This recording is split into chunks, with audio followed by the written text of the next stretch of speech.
Okay. All right. Hello. 7:09 today. Today is March 7th, our final day to consider legislation. So round of applause for that. We have 15 pieces of legislation, so I'm going to try to move us expeditiously. So I'm going to kindly ask for your patience, for your willingness to work with me here, and so that we can get through all of this so no one's legislation dies. Before we get started, I do have a quick remark I want to give briefly. Just want to remind everyone to adhere to the rules of decorum and civility. We are here to conduct business in a respectful manner and a professional manner as well. It's important that we treat each other with utmost respect. Let's remember that we are all here to serve the people, student body, and we must conduct ourselves in a way that reflects that, and that being positively for community. So I urge all of you, again, to follow with respect and civility, uphold our standards and the rules that we took the oath to, and let's continue to work in the spirit of cooperation and mutual respect. All right, next slide, please. Okay, anyone who wishes to speak in open forum may do so here. That is the open forum link. I will give everyone a brief second if they want to.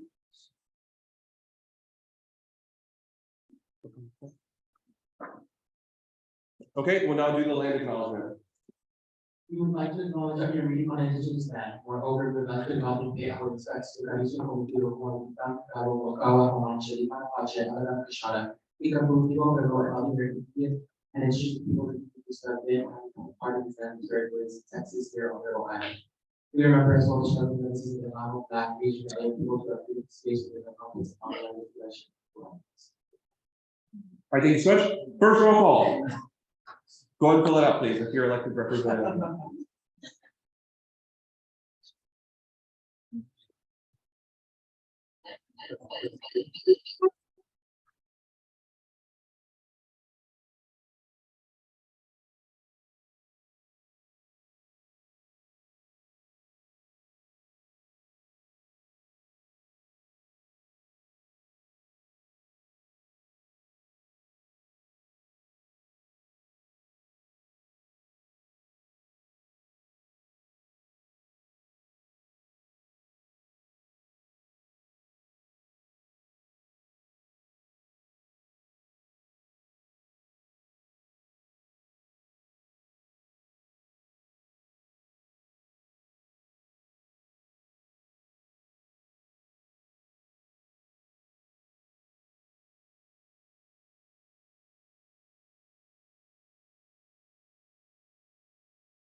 If you have not filled out these voting, so we are voting for it. Or person for form.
A quorum is not present.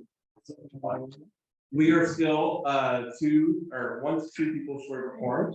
And so my advisement to you all is to start calling your fellow colleagues and to obtain a quorum. Otherwise, we will recess for the next week. So I will put a 10-minute timer to allow that to happen. Yes. Point of information. Go ahead. If we move on to the next week, we're still gonna be able to have legislation. No. No. So this is it, like, no. Right. Unless we call a special session, right? Before spring break. Or at some point. So let's focus on obtaining a quorum first, and we'll go from there. Okay. Go ahead. Is there room to extend that 10 minutes you just said, should we not reach a quorum in that? Yes, the parties are about that. Are you able to do a roll call attendance?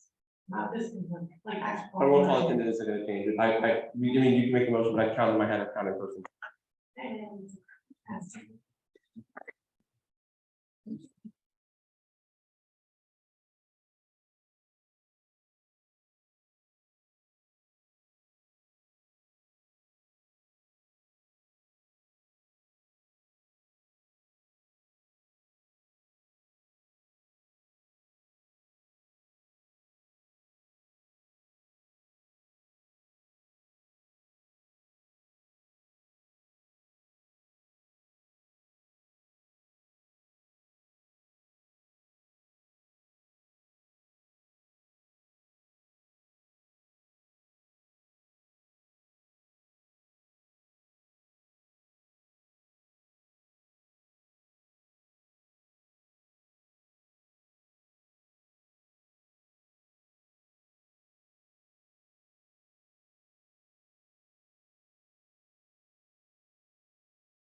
A quorum is present, and so we will conduct business.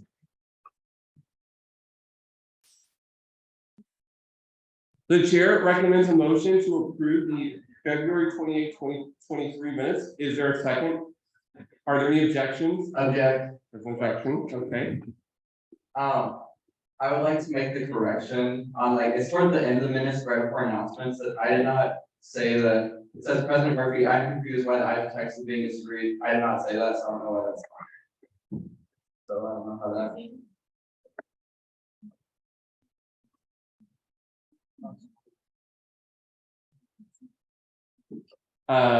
Okay. Stand by. I'm gonna say these.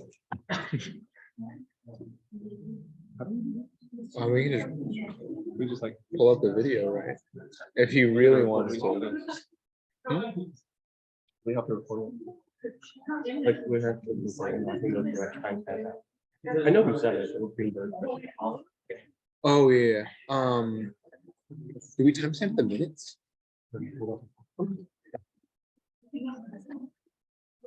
Okay.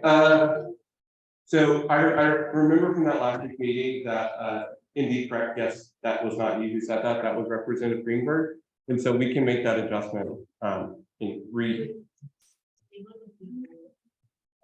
Greenberg. Say Greenberg. What did I say on the record? The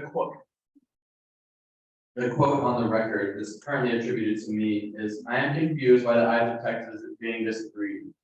That's all it says, but I didn't say that, I didn't so. say it like that. I was just confused why they were arguing over like the wording, whether or not it was legitimate. That was all.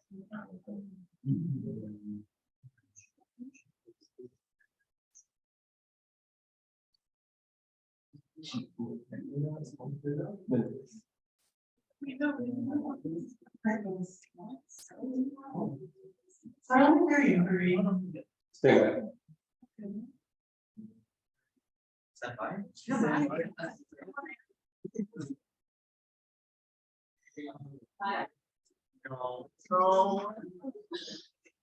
Say Greenberg. Our vote of rules and procedures to speak on the amendment has to be in writing. I'm just inquiring if are we going to follow the procedure? What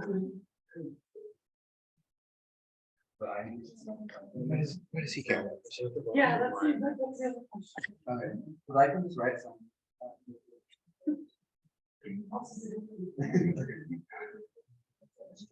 Yeah, we can strike. No, you're fine. So our clerk here is gonna email the correct version. Okay. And we'll make the recommendation after approval.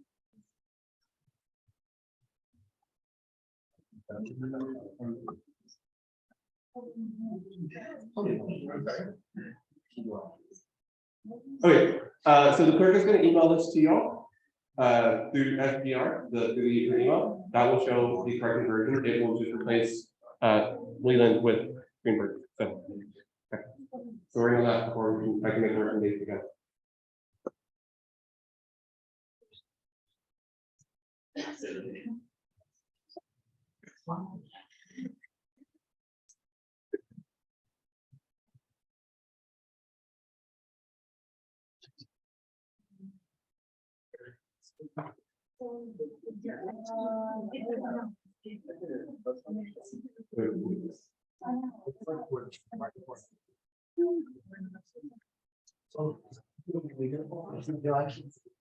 haven't even gotten to anything yet.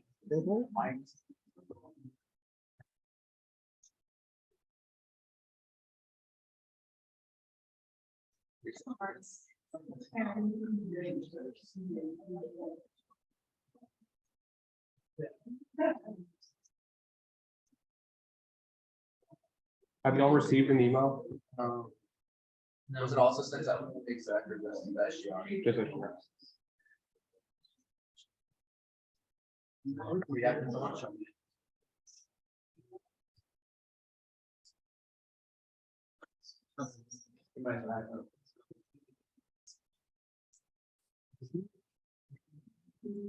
Oh,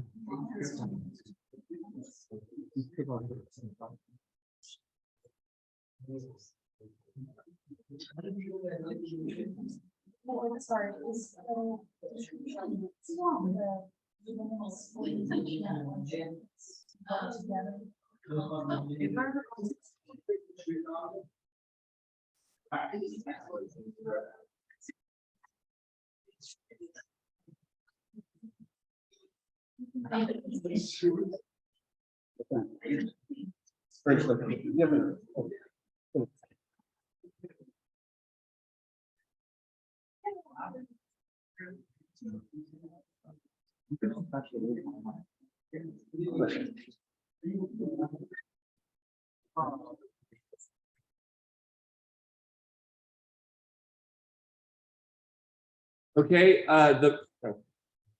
Okay, the minutes are in the Slack, they're also have just been emailed to you all, which will show the corrected version, changing it from Leland Murphy to Jack Greenberg.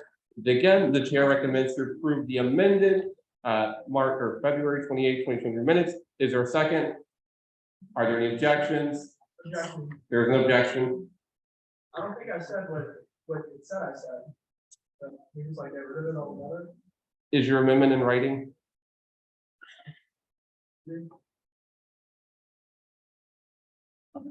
Never mind, I was just.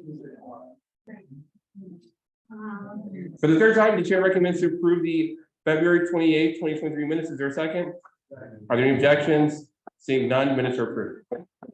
Okay. Please hold the applause, anything, we will not engage in any of that. Okay? Discussion guidelines, please maintain respect, productiveness, inclusivity. Let's have a productive meeting today. Let's keep it calm.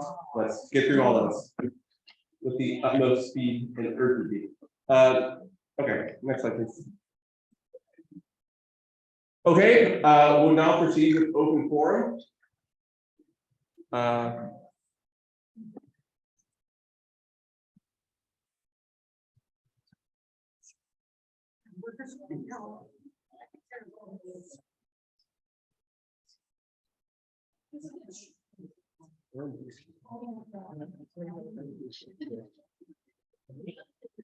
Did anyone on here register for open forum?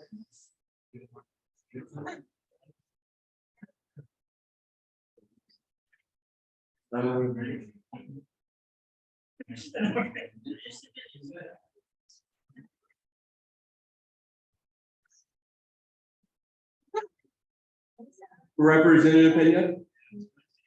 No.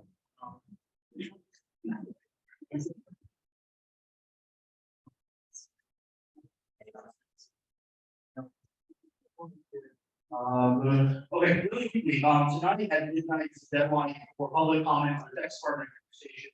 Comments on I-35, there's so many reasons why it's terrible, if you're interested in any of them. If you want to get the link to send, like literally in the next few hours, your final public comments of all the reasons why we should not be expanding I-35, please just text me, I can give you that link. It takes 5 minutes for you to just write something quick why you oppose it, or just say the word, I oppose this. It'll be very beneficial because deadline's literally midnight, so just let me know. Thank you. Chair Brian, I have a question. Can you put the link in slide? Yes. Okay. Representative Ozuna? I just want to be like, this is not a question, but I just want a little calm on that. It really takes like 2 minutes. Like, so please do it. It's super fast and the voice is very, very appreciated and will be heard. All right, thank you so much. All right, next up is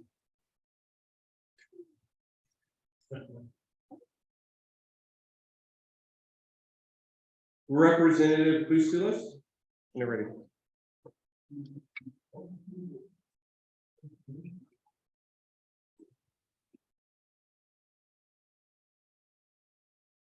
Okay. So basically, I interned with Representative Gonzalez, and a different intern. Well, that intern basically requested that I come and ask for y'all's support in the sense of anyone who would want to be part of the student advisory board on Austin transportation, which basically is Cloud Metro, specifically Cloud Metro. I really encourage those if anyone here resides in Riverside, very important that UT has a voice on this board. I'll be on the board. It's mostly going to be student based. So she'll chair the board and then she'll take any comments over to, I don't get the name of the actually. There's like this other, like, I wouldn't say lobbyists. They like just basically are in collaboration with the city council to ensure that transportation is actually helping everyone. So if you are interested, please let me know because I need to send name and stuff. Thank you. all right, thank you so much. Are there any questions for the representative? Seeing none, thank you so much. All right, okay. Oh, actually, you're here, section. Okay, I need. I'll just speak up one. Oh. Okay.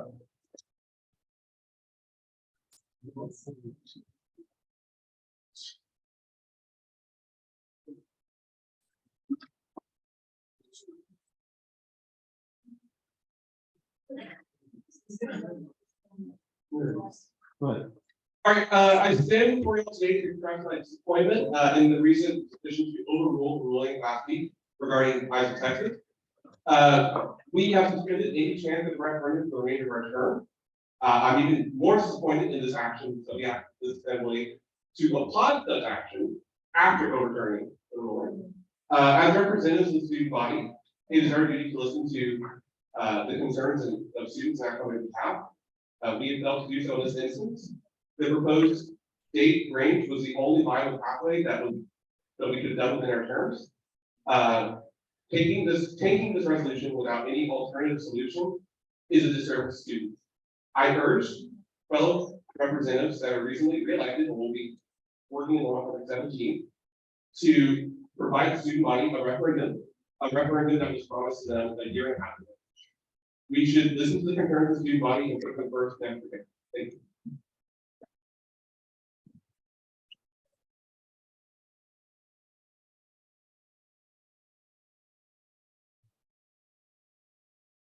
All right, are there anyone else that wants to speak in open forum? None? All right. Okay, weird Texas law. So in Austin, it is against the law to conceal carry wire cutters. This one has a little bit, I know a little bit about it vaguely. Apparently back then in the 1800s or like early 1900s, it was a problem of ranchers cutting things that they shouldn't be. And so concealed carry of wire cutters is illegal in Austin. So weird law. All right. We're waiving reports today, so next slide. Offices of the Institute, Sparks, do you have anything to report? No, election results are posted in the. Okay, awesome. So if you want to see the election results, the tally, okay, the tally is in the SG office if you want to see that. Yeah, next slide. Next slide. Next slide. Just go to this. The VP. All right, Vice President. Yeah, I'll make this quick. Please, when you see the Sherwood grocery ride post sometime in the next week, please repost it. Also, community distribution this Friday, and the Black Women Wellness Organization Orange Jacket will be giving out mental health products. So please attend that. The volunteership spreadsheet is in the Slack. And yeah, those are basically ones. President. Hey, really quick, we have a lot of updates, but you can look at the exec board agendas for the weekly recaps for more information. Main thing though, RFP for banquet, if not already, it closes Friday, 11:59 PM sharp. After that, you will not be able to go to banquet. It's literally free food. It's gonna be the same central purpose, multi-purpose room. It's gonna be really awesome. So RSVP. Thanks. All right, thank you so much. Next slide. Justice Mackey, do you have anything you wish to report? Yeah, hi y'all. So most is quiet on the judicial front. Oh, whoa. Are we good with the audio? Okay. Yeah, most is quiet on the judicial front. As always, please feel free to email me, email the court email, or fill out that form. If you have a complaint, if you want an advisory opinion, we can also issue those. That just means that you don't have to have a complaint against anyone in particular. You just have a question about the governing documents. And then on behalf of the court, we would also like to congratulate the winners in these recent elections, and we're excited to work with all of y'all. But that is all we have for the judiciary. As always, please feel free to reach out with questions.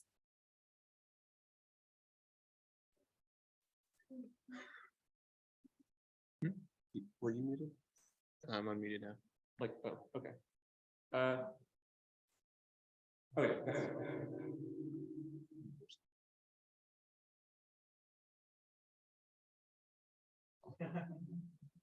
I don't know. So is computer working?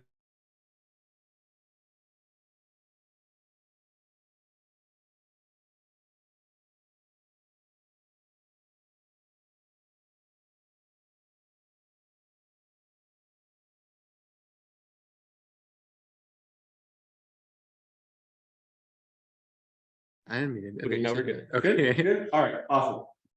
Next slide. Yeah, to the speaker. Okay, I'll be quick. Follow us on social media. I see a lot of people here. Follow us on social media. This is our social media. Do it, please. Agency reports are being delayed because we have 15 pieces of legislation I have to go through. I couldn't work on the report, and so that's delayed. It will come out sometime over spring break. Fill out the membership highlights if you want to be a part of that.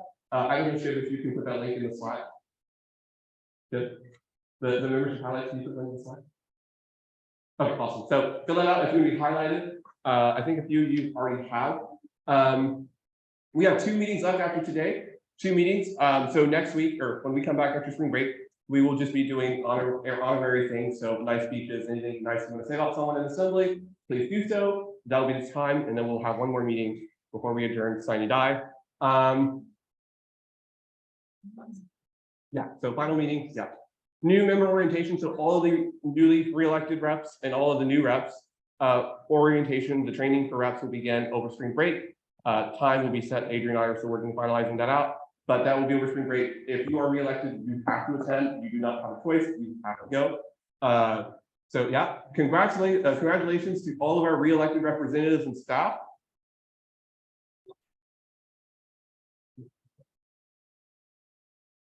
So I know y'all will do great. I'm looking forward to seeing what y'all do.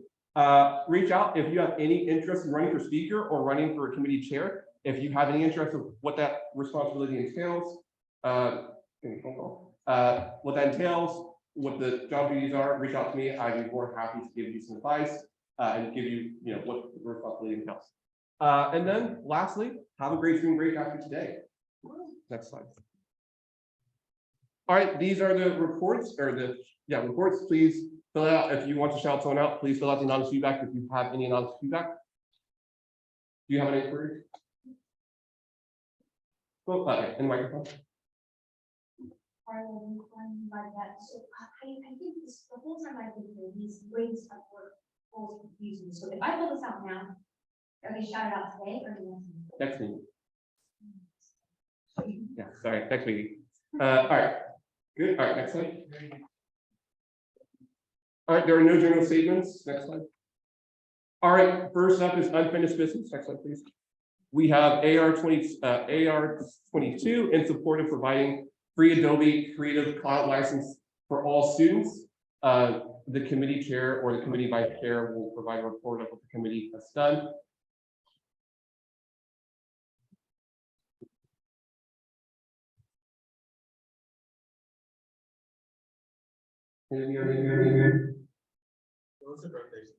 Oh, wait,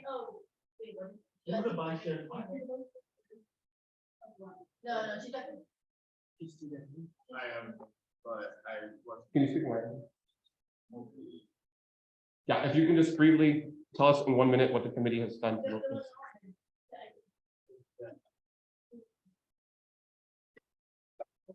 Okay. So I'm not the vice chairman of the committee.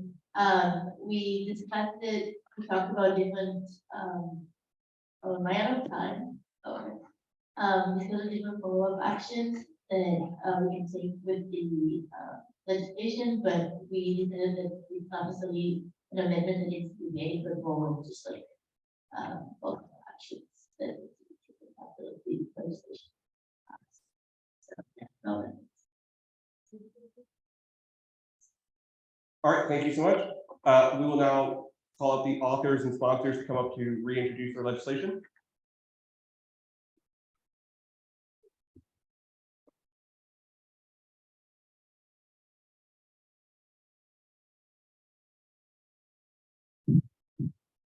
Hey, y'all.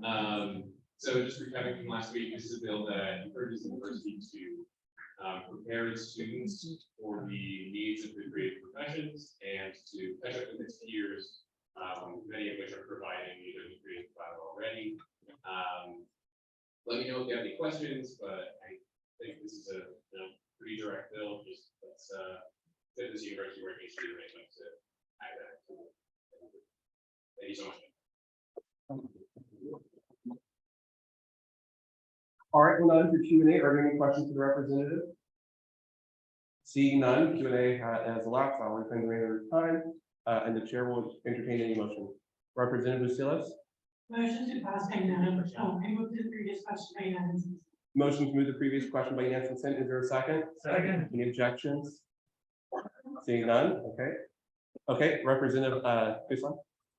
Just undo my motion to pass AR 22 by unanimous consent. There's a motion to approve by unanimous consent. Is there a second? Second. Are there any objections? Seeing none, AR 22 is passed. We have Lindsay.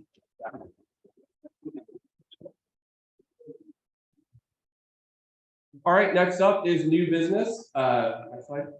First up is AB 16, authorizing a self-executing rule for fast tracks. That's being fast tracked. So, Gator, go ahead.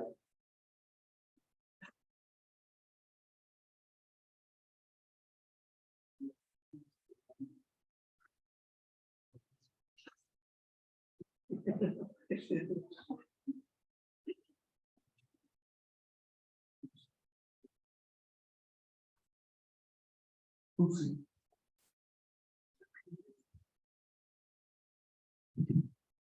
Sorry. All right, yeah, this will quickly allowing us to fast track everything, so I'll talk to each time. Yeah, that's it.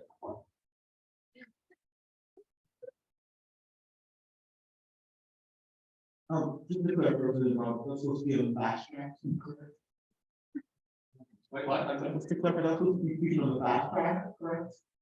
Yeah, yeah. Is there representative just on? Please undo my motion to fast track AB 16 by unanimous consent. Is there a second? Second. Any opposed? Hearing none, it's now fast track. Representative Castillo? Oh, wait, no. Oh. Passage. Passage.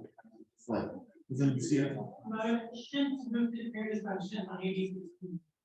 I unanimous consent. Is there a second? Second. Any opposed? Where's the objection? Heard another motion? It's parliamentary. Yes. Is there still time to ask the author a question? Just be fast track.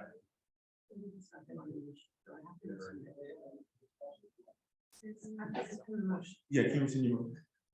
I rescind the motion to the previous question. Really, the motion is there. Do that, but. Yes, we'll do it for you. My inquiry was, is there still time to ask questions on this? Bill? Go ahead. I just wanted to clarify, this applies just for tonight, that's correct? Yes. That's it. Okay. Then your motion, Representative Castillo? Motion to the previous question on AB 16 by unanimous consent. Is there a second? Second. Any objections? Hearing none, AB 16, the previous question. Motion, Representative Castillo? motion to pass AB 16 by unanimous consent. Is there a second? Any opposed? Hearing none, AB 16 is now approved. Okay, bear with us, we'll have to sign this, I have to sign this and everything, so give a second.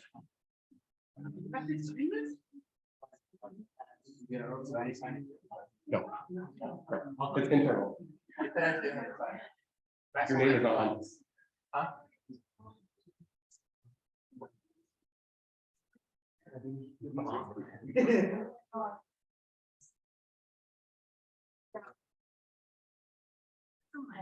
Why do you have to sign this one?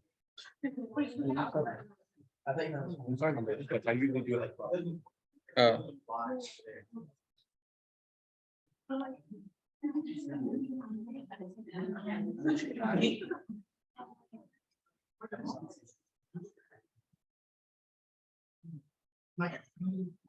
All right, it's fast, great, all right. No. Okay, next up is AR 23 in support of honoring financial advisor Veronica Cantu. That is being fast tracked pursuant to AB 16. Fast track is waived. You may begin introduction. Okay. The fast track first. Hey, everyone. Oh, hello, everyone. Pretty simple bill. We just want to honor our amazing financial advisor, Veronica, for all the amazing work she does behind the scenes. Yeah, seriously, she's the single person that she just spirit now as well as seriously. So seriously, incredible person. We really need honor. Thank you. All right, the speaker will claim regular time. Are there any questions? Representative, okay, any other questions? Seeing none, speaker will reclaim the regular time and will entertain any motion. Representative Pena. Make a motion to approve the question by unanimous consent. Motion to the previous question by unanimous consent. Is there a second? Any objections? Seeing none, AR. Next slide. It didn't pass, I was biggest problem. Back up. All right. I'm sorry. Representative Ojeda. Motion to approve AR 23 by unanimous consent. Motion to approve. There's a motion to approve by unanimous consent. Is there a second? Second. Seeing none. Approved. Now, congratulations. Next up is AR 24 in support of hiring Chantel Brown. This is being fast tracked pursuant to AB 16. Fast track is waived. You may begin introduction. Similar to the last one, Dr. Chantal Brown, she works in the Division of Diversity and Community Engagement, and specifically within the office of campus inclusive support. And so she's super awesome. She's helped us with some initiatives this year, including with some of the bills tonight. So just would think it'd be great if we honored her. All right, thank you so much. Speaker, we're coming to time. We'll take any questions or any questions. Seeing none, awesome. So you're going to entertain a motion, Representative Bustillo. Motion to previous question by unanimous. There's a motion to approve the previous question and consent. Is there a second? Any objections? Seeing none.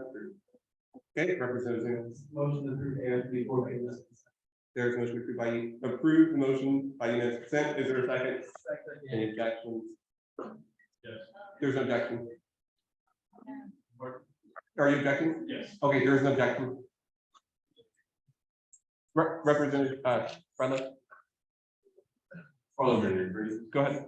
Do we have to rescind the previous motion to motion for another, I guess, have a motion? Does the previous person who just motioned have this motion? Right, yes. They do, so the person who, so Representative Tristan would have to, their. Are you wanting to ask a question? Yes, my question is to motion again for this, for passage of this, would the previous motion have to be rescinded? No. Okay, I motion to approve AR 24 by hand vote. There's a motion to approve AR 24 by hand vote. Is there a second? They're hearing seconds. We'll now do a hand vote. All in favor, will raise your hand. Well, actually, hold on 1 second. Actually, 1 second. Put your hand up. Put your hand up. All right, put your hand up. Put your hand up. Let me make sure.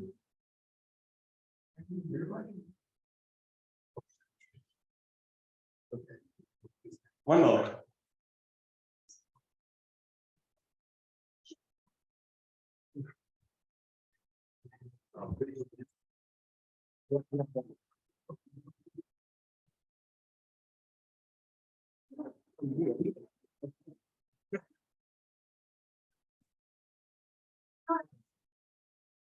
All right, we're voting now. All in favor of AR 24, raise your hand.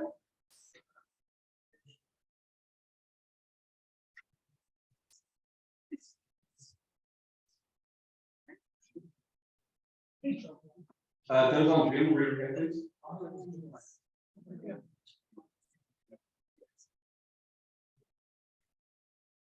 Those in favor, not raise your hand.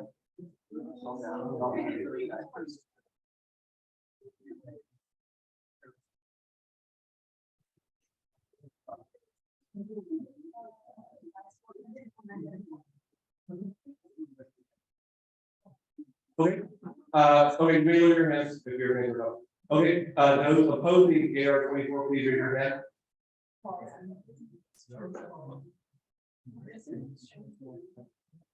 All right, you can lower. Anyone on Zoom opposing? Nope, all right. Those abstaining, please raise your hand. Anyone on Zoom abstaining?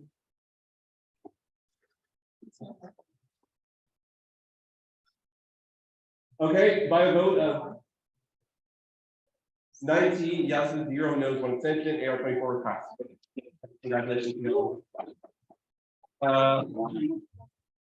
Next slide. All right, next up is AR 27 support commending Chuck Harris for his work towards the student government. This is being fast tracked pursuant to AB 16. Fast track is waived. Adrian.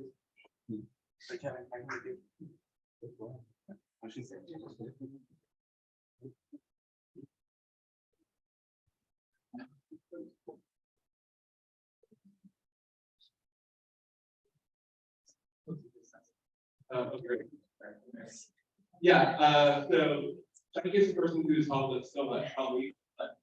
I don't know IT stuff. I am not good with technology. I'm terrible. And so whenever we encounter meetings, He is very helpful, setting up our microphone, setting up our owl, as well as providing valuable insight to us, speaking with us in the actual office. So I would like to commend him, for just being there and being very helpful for all of us. Representative Bustillos, Motion to approve the question right now. is there a second? Second. Any opposed?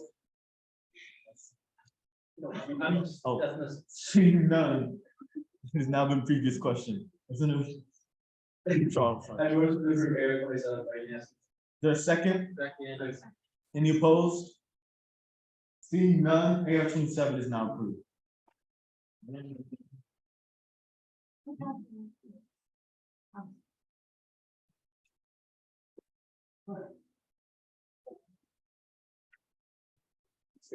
AR 27, Next slide.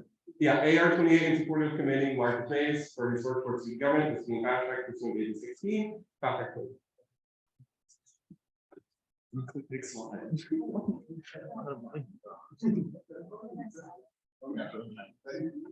All right, well, happy to have Marcus here for this. It's awesome.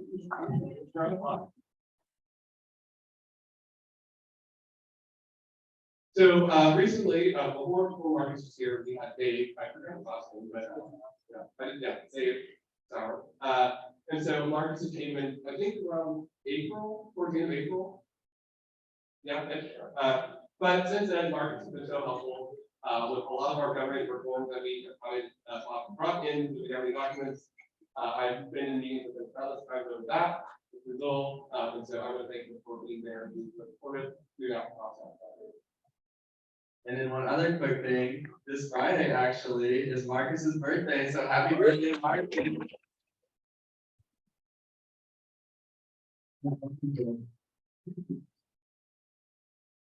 Their motion.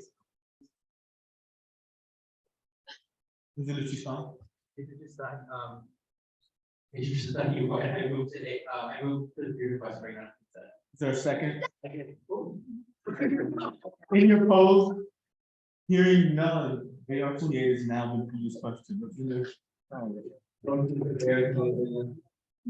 is there a second? Second. Any opposed? Any opposed? Oh, hearing none, it has now been approved. AR 29 in support of commending Dr. Douglas Gerard for his work towards student government.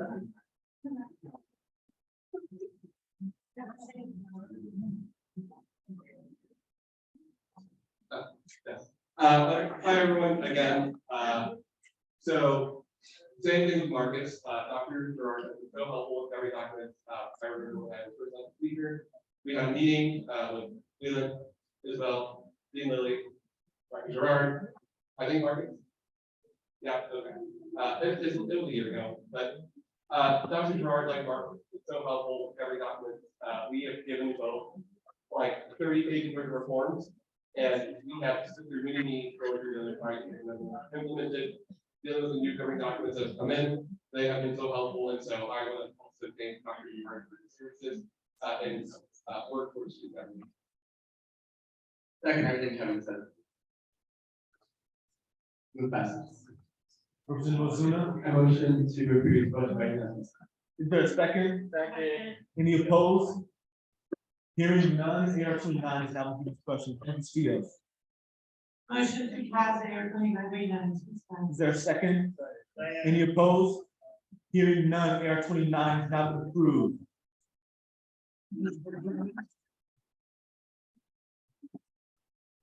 AR 30 is support committee Dr. Alberto Martinez for his work towards student government. Last strike for 16.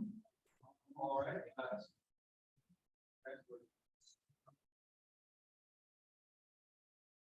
Order, order. Okay, yeah. Okay, so Dr. Martinez is bringing a report for the aspects of his work on mental and advocating for the, municipal response and doing much more inclusive on this campus. Dr. Martinez has been helpful with the education committee when we were likely having that referendum. And so, want to commend him and thank him for being there and being humble student government during that time.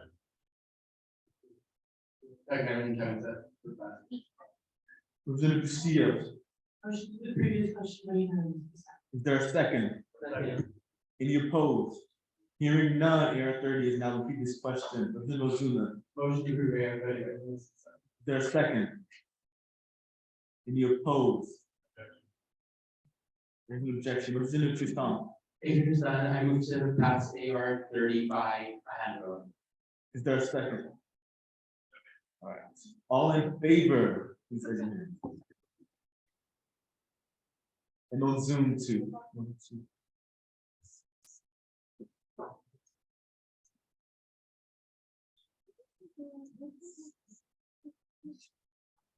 All right, all those opposed?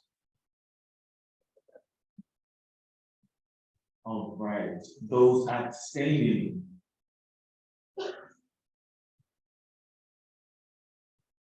All right, by a vote of 16 yeses, 0 noes, and 4 abstentions, AR 30 is approved.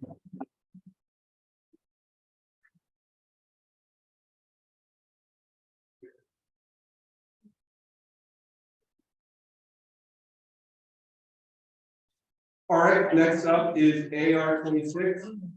In support of adopting the Investment Texas 2023 platform, this is being fast tracked. AB 16 is not covered by this, and so a fast track will need to be approved. I'll give the authors and sponsors one to explain why they're fast tracking this.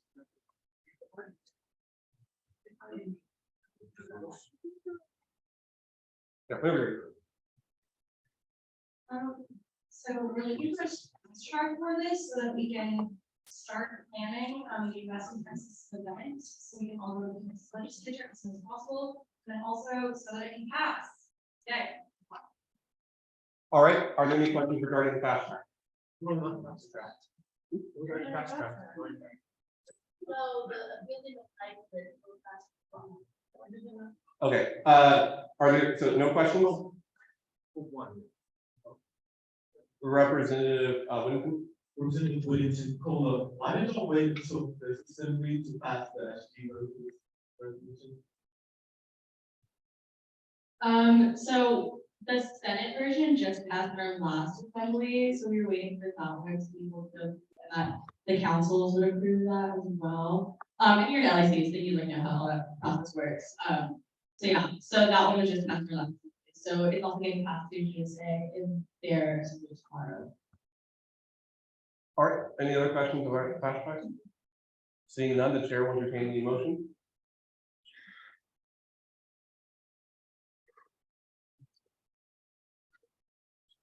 Representative Williamson Cola. Representative Whittington, go ahead. Motion to the previous question, AR 26, and then. Approve fast track. Oh, motion to the fast track on AR 26. There's a motion to approve the fast track by Yancey, is there a second? Second. Any objections? Seeing none, approved. We're now entertaining, or we're now offering introduction.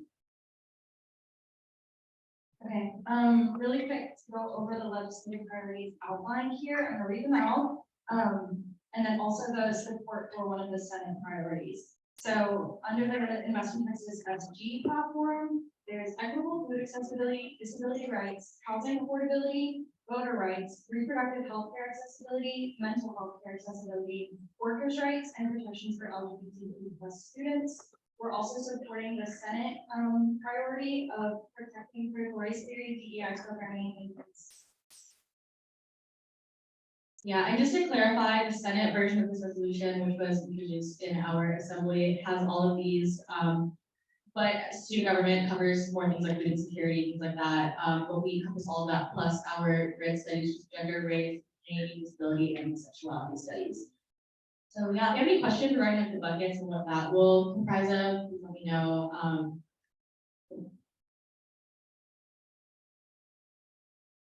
Okay, that's it. All right, the chair will reclaim the remainder of time to answer Q&A. Are there any questions? Seeing none. All right, we'll now entertain motions. Representative Williamson. Motion to approve AR 26 by. Oh, what's the previous question? AR 26. There's a motion to approve the previous question by Anderson, is there a second? Second. Any objections? Seeing none. Representative Sills?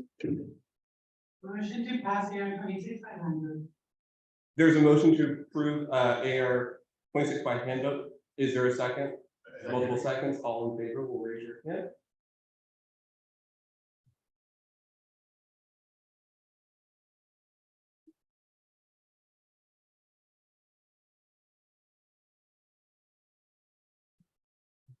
Those on Zoom, please raise your hand as well.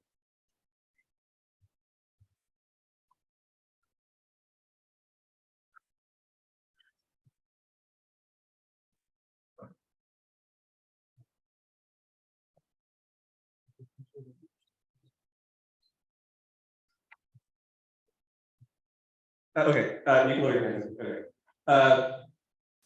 Those opposed to AR 26, please raise your hand. Any on Zoom opposed?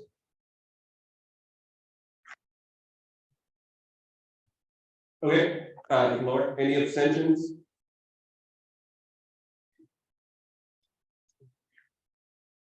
Okay, by a vote of 19 yes, 2 no, 1 abstention, AR 26 is passed.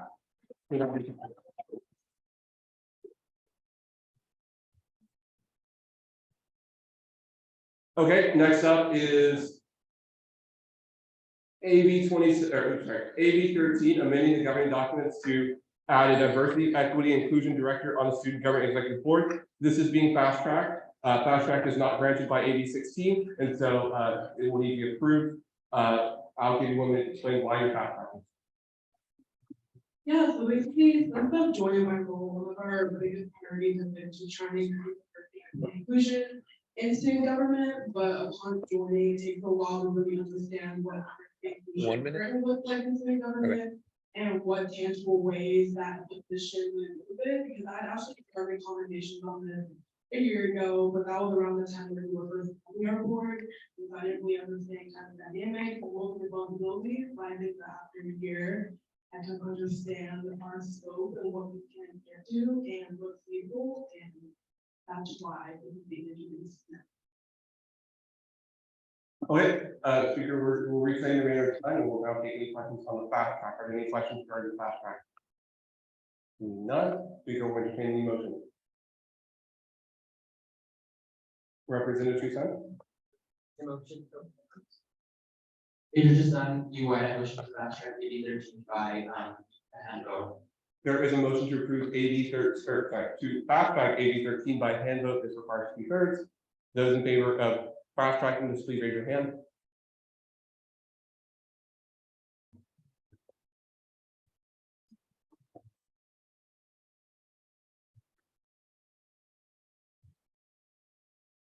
Those on Zoom, please raise your hand.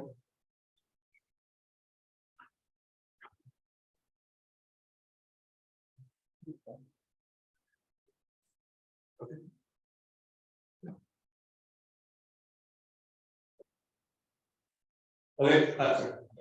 Those opposed to fast tracking, please raise your hand. Any opposition? Right. Any abstentions to fast tracking?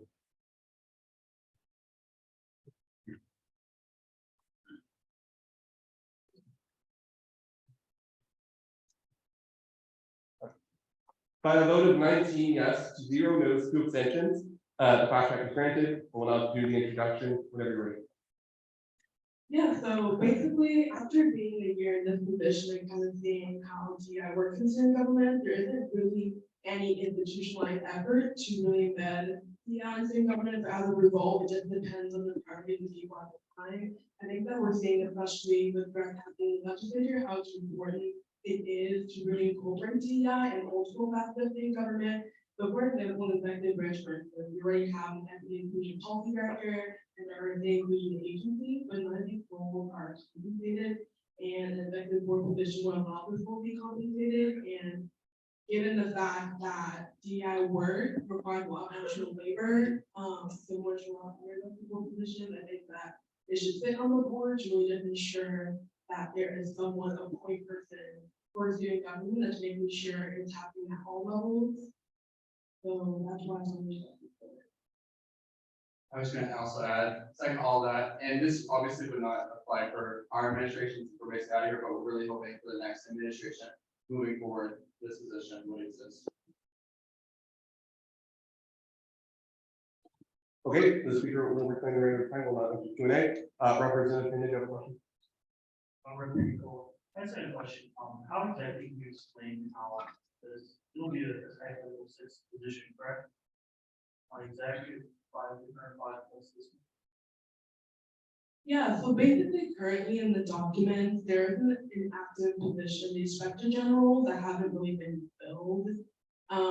So there are roles we're talking at this point that aren't really active. And also a lot of the conversations that we're having, especially seeing how our administration is one of the first to be in person, see how these roles work, is that some of our positions, such as the chief admin director, they used to be separate or merged positions, but they were separated at one point by administration, and we found kind of in practice that a lot of their roles are duplicate. So in kind of these talks that the governing doctor being finalized, I think is the word discussion to have on whether or not those roles should be remerged. And if that were to happen, that would also be another avenue to have a position. Representative Kennedy? And just to follow that, so can you explain how they'll have that six position be paid just as much as the others?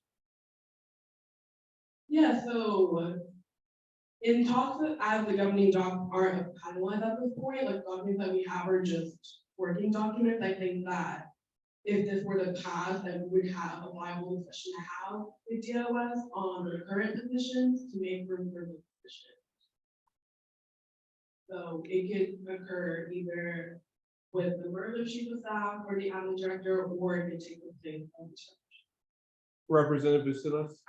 Representative Bustos, who I will preface with, I do support DEI initiatives, but my question is it up the executive alliance's responsibility to open expecting them? And if so, why is adding a DEI position required? And we also put in an inspector general to fulfill such duties as they're supposed to advise your alliance. So the inspector general's role isn't to do DEI work. As it is in the document, it's a law student and it's meant to ensure that the government is compliant with the law. It's not a DEI position. And it was made pretty recently, but I don't think that they serve a similar role. But also when we initially started administration, we actually did try to fill that role for a different function, both attorney general. So it wasn't really related to the inspector general legal aspect of it. But that didn't happen. Representative Bustillos? Follow up to that, so clarifying that the inspector general is legal. Would you rather just add a position to the name of the inspector general role, given that the inspector general thinks you have MS in check, I guess? So the inspector general role, I believe the rationale at the time, I don't really think that it's something that is applicable to student government because there is a legal affairs office, and this role I don't believe has been filled for at least 5 years or more. So it's not a position that's been active, and I can't go back in time and see exactly why it's not a position or something, but just given past precedent, it hasn't been filled in a long time, and when it has been tried to fill, I think there's been conflict on whether or not a student should have a right on legal matters when you're not an official full-fledged lawyer. So I think that the rationale for that position isn't feasible in practice, even though I'm sure many people. Representative Whittington? Representative Whittington, Cola. At least according to the Department of Street now, I do remember that we actually put zero rules very slightly. I always thought this was like the legality thing that we can take the full law. But I do believe it's just very important to me here. It's the inspector general's role that is to advise the convention board on the request in regards to my constitution, of the government, etc. So the legal part of it was struck.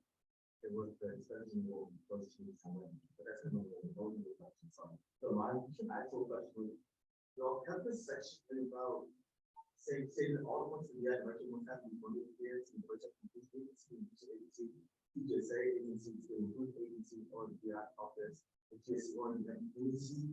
But I was wondering, why was it, since there are a lot of good ways to do my work that were actually don't require the person meetings or case. Yeah, no, I definitely agree. I thought that also was taken out, so maybe just didn't get added to the most recent version of the document. So. Yeah, after our discussion at the zoning board meeting, the past one, that wasn't really something that was really. Sorry, but the Q&A period is elapsed. Representative Zinner, the motion to approve, extending time by 5 minutes, is there a second? Any objections? None. So to finish answering that question, I think that the intent of that was to ensure that everyone within the position had a year of experience, but I do definitely agree that there are multiple ways outside of eligibility DI work, but we had taken it out. We should. I think you'll ditch, because we was in there twice. But then we probably talked about before, I was in board, it was like, we moved it like said, but I think in the like section, the other section, section 3.25, it still remains, but in section 2.8 it wasn't. Okay, yeah, we can amend it. I know it also is kept broad for a reason. We kept it broad just because of people, we all agree, like, there's so many ways to get involved in DEI work and advocacy work, so it's the language itself ends kind of broad, but like that, I don't want to amend that. Okay, so I have a question. I generally don't ask questions on legislation, but because we are passing massive legislation before the end of our terms, I want to make sure that the record's correct on this. So just trying to establish intent. So because it's not going to be y'all implementing this, it's going to be the next administration. What do y'all consider to be like 1 year experience in doing diversity, equity, and inclusion work on campus? What does that look like? Yeah, I think an example of a lot of organization have some kind of diversity outreach role that would fall into that, but again, it's not like a specific, like you have to have done this, you can doing that work. You have to broad, because there are a lot of things involved into inclusion, but that's not, we're not really a stickler for that. I think that obviously in terms of how each administration chooses to interpret it, it can be different ways, but that being amended out as the development generation thing. Okay, I do have one more follow-up here. Do you think that section 2.8G on your legislation violates the governing documents, given that the assembly has the responsibility to confirm all external appointments and the executive board positions? We don't really confirm them. Is that, which part is that in reference to? 2.8G.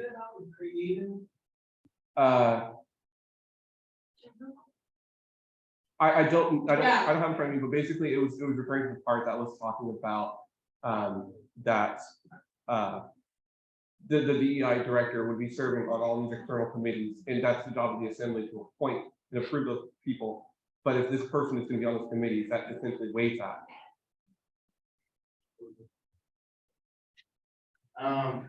I personally, I don't think the language like prohibits any sort of like confirmation to those positions, like to those external appointments. But again, it's amendable if you think it's unconstitutional. Representative Bustillo. Representative Bustillo's, you move on. I just want to clarify, I know there is already diversity. My only question to that is, with the DEI director basically take over that agency, oversee the agency, or still have an agency for that? No, it's similar to how they're an advocacy director, even though multiple agencies do advocacy, it's not really an executive board to lead an agency as a separate entity, but they're going to be more on the ground programmer. So, no, we're going to take over the agency and the agency, the director, they're responsible. Any other questions? A representative, Roger. It's still, one of my questions is, what do you think the difference between the advocacy director and the proposed DEI director? I think one of the biggest differences between the current advocacy director and the proposed DEI director is especially like and internal matters and sort of like improvement. The diversity, equity, and inclusion director of health roles, like the chief of staff, is like recruitment and ensuring that our outreach and also the stakeholders we talk to are very diverse and we're including a lot of perspectives. And that's different than the advocacy director. The advocacy director can deal with policy, legislation, and that side of advocacy.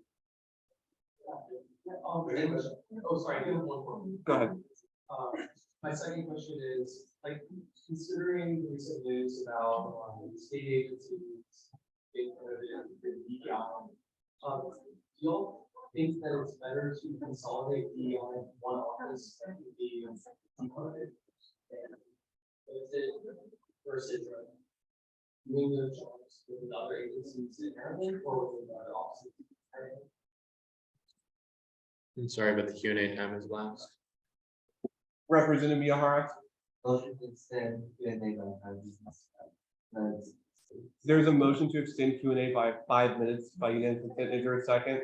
Are there any objections? Seeing none, Q&A is extended by 5 minutes. Yeah, I think that's a really good question. Kind of just a point that I said earlier about leaving it up to other positions that don't focus on it to do it. It increases the chances of being on it.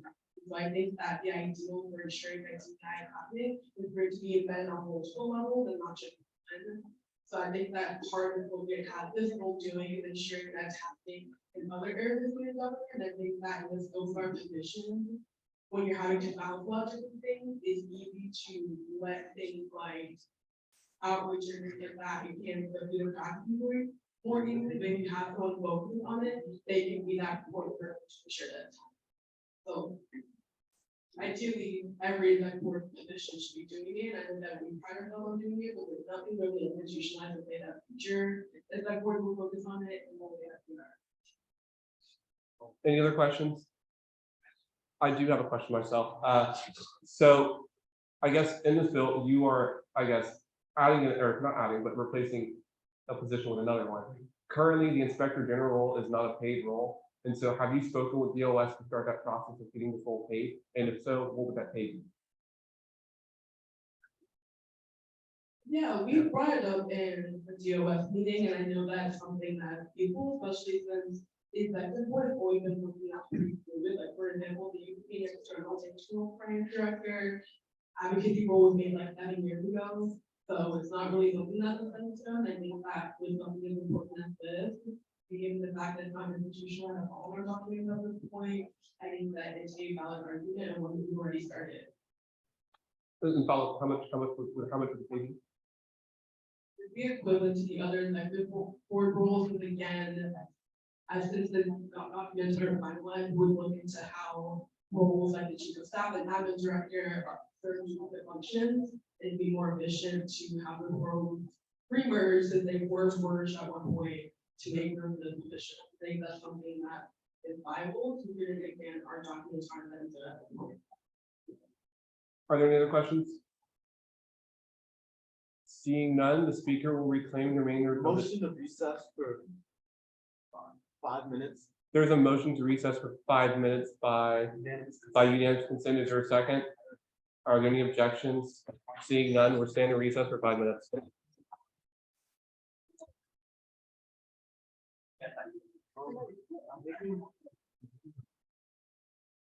Five minutes.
Are you doing that?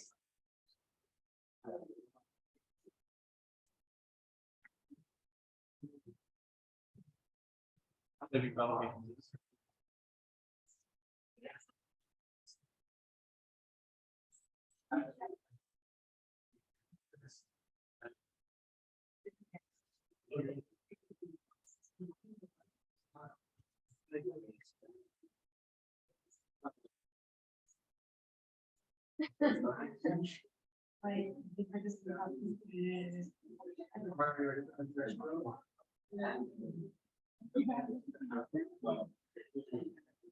That's what you say.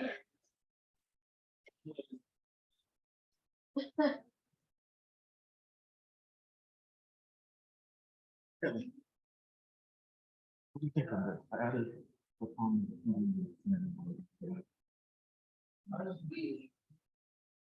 Did y'all get your? So we can make it a one. I like that.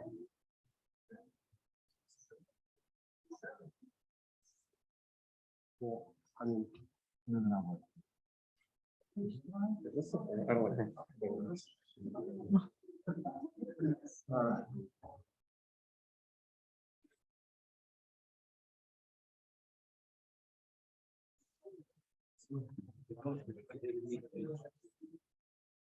So you're saying that the whole position should be in Repeat that. Well, I mean, that's right. My initial thought was, right, what would happen if we did a presentation that CCE has. Yes. They would say the director. But I guess. Well, they just wouldn't be able to represent themselves. Then we. Yeah. Do you think that's exactly they would have come in now? That was probably happening. Yeah, I feel like the one that I'm just.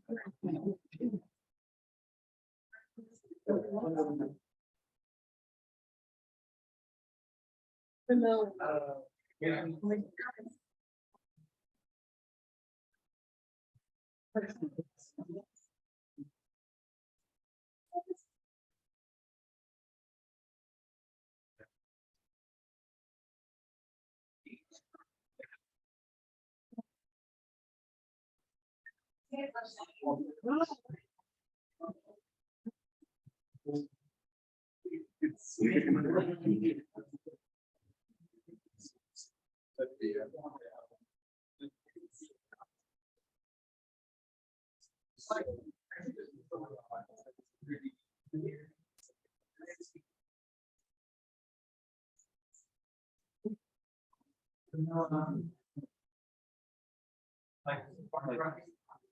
What we didn't mention.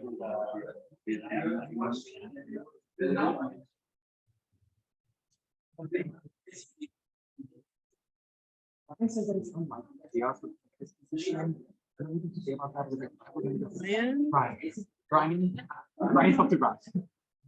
So this is like kind of like. No, we get paid because we raise our compensation, the rules of the chief of staff and the director that's our position, and you express that argument to deal with. Yeah, it can be remerged. It's Ryan. Against the. The debate. Against one. Because my thing is like nothing of done. this is on the one. Also, figure out how we don't know, it's like, it's not. I think it will be. I'm like pretty sure. Because again, like the position, the things like it's really important. It's just that that's not what those like. But my thing is like in conversation, like things like recommendation. Those weren't built, those were recommendations, so they also start behind those weren't built. Get briefs, we done the conversation. No, I get it. I'm just- Because he wasn't, the thing is Brian wasn't in that. Right. And we know that. So. So I'm just saying, it's like they're gonna die if that's not verified. Yeah, about the. I don't know why. Oh, yeah. Ryan, you have to. I'm gonna make mine. Yeah. Oh, yeah.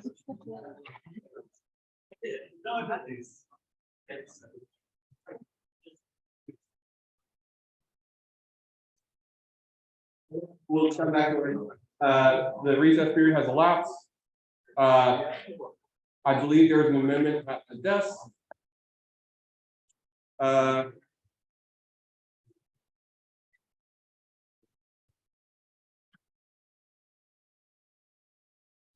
Okay.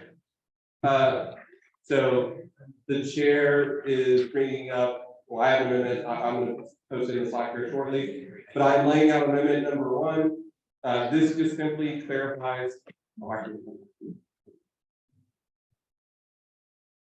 There's an amendment on the desk, I'm laying out amendment.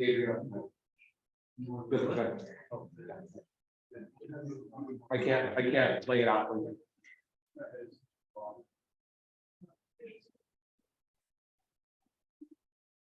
Order. Yeah, it's something a different amendment.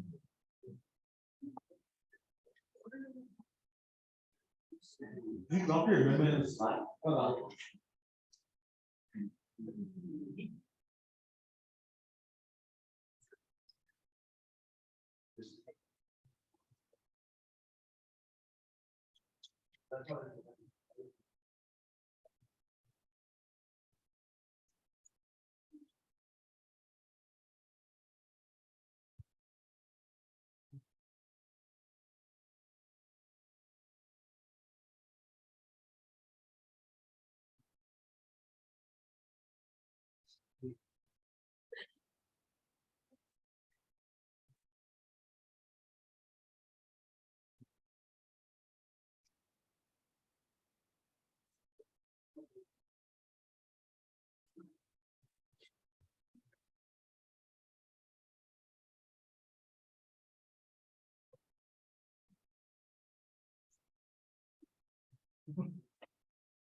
Okay. Yeah, I remember, so if you check. Order. If you check your Slackers amendment, I'm offering 2 amendments. One is just to make a clear fix with the notification of who's going to get notified. And then the second one is just editing it because the version that they sent us had everything in black and red. That whole section does not exist, so all would be completely new. Just adopting that to reflect what the bill should do. So 2 clerical. That's it. With any question on the amendment, President Castillo? The question? Reverend, you might, so this is just a clerical amendments. Right. And just to clarify, this is approving Robert's amendment 1. President Castillo. Motion. Motion to. Motion to approve Robert's amendment 1 and 2 by unanimous. Is there a second? Second. Any opposed? Hearing none, Robert's amendments 1 and 2 have now been passed.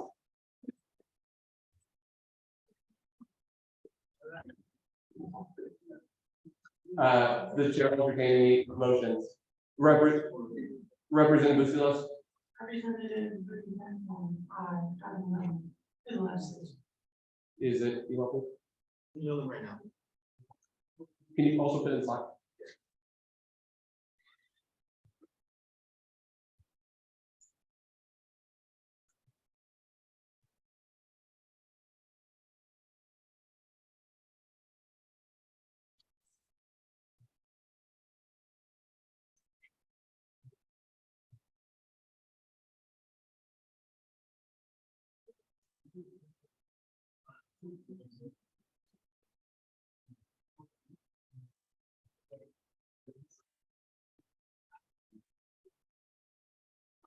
Okay, if you check your Slack, the amendment is online. The authors will lay out their amendment.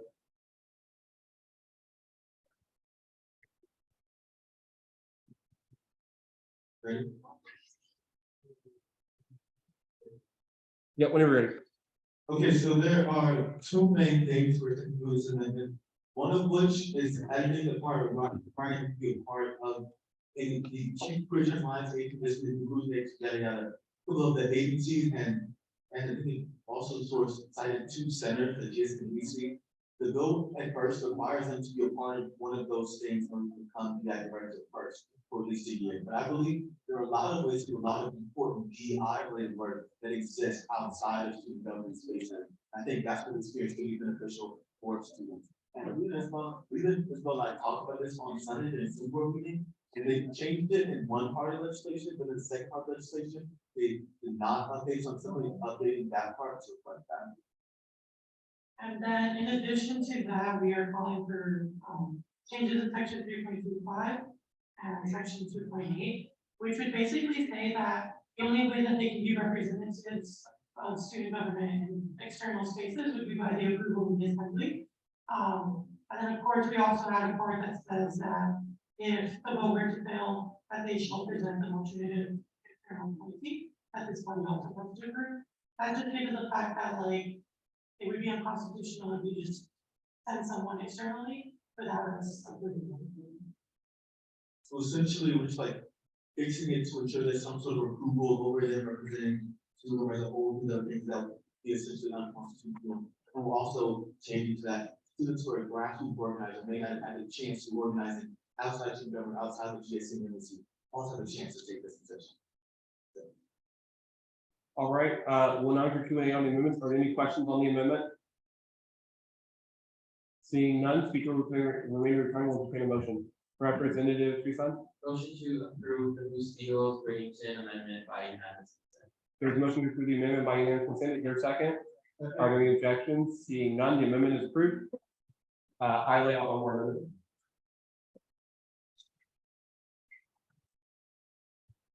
Patient y'all, patient y'all. Okay, so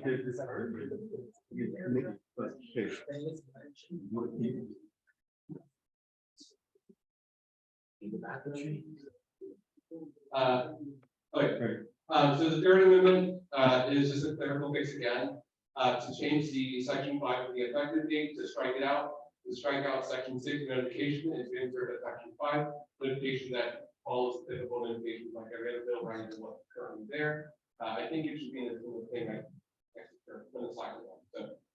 Third thing.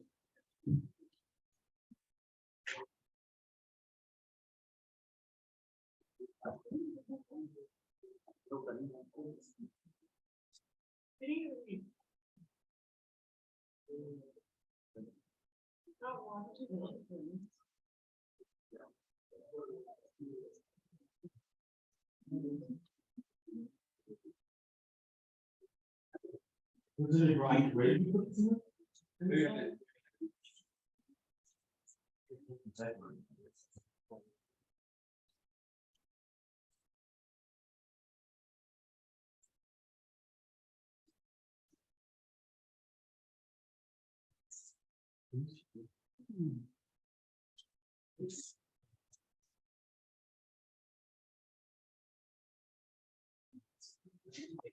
Okay, the amendment should be slide. Robert, amendment 3.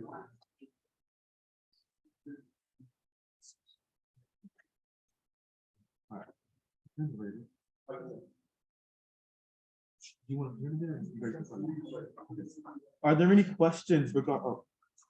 Are there any questions regarding Robert's Amendment 3? Right. Seeing none, the chair will claim during the time their motion. Is it opinion? I make a motion to approve, Robert's amendment. Is there a second? Second. Any opposed? Seeing none, Robert's Amendment 3 is approved. All right, will the chair entertain any motions?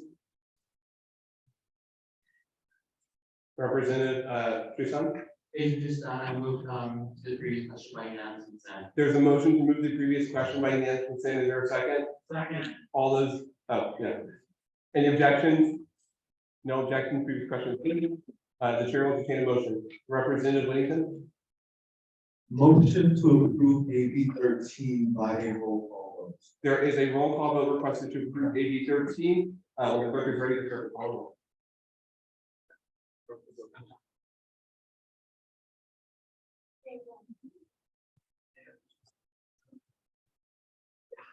All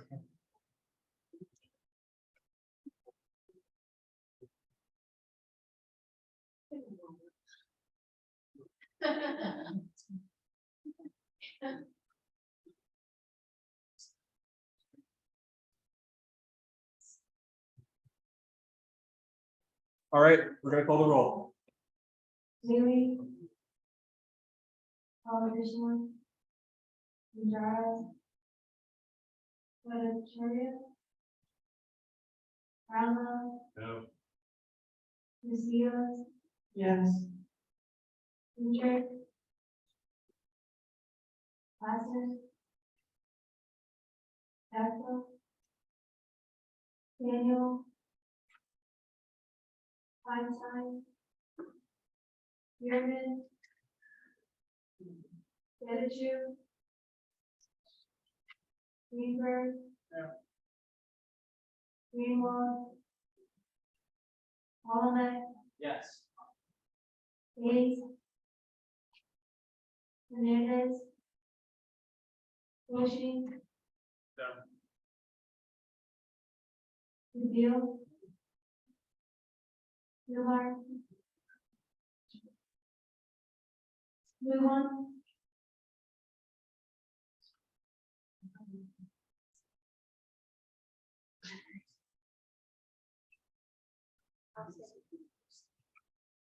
Marcela.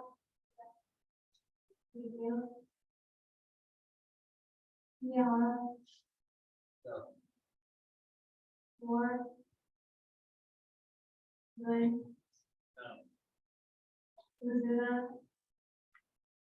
Yes. Yes. Daniel. No. Sorry. Rogers. Rogers. No. Ryan. Dennis Huntley. Yes. Richmond. The sound? Vega. I think it's just because you're, do you have yourself? White.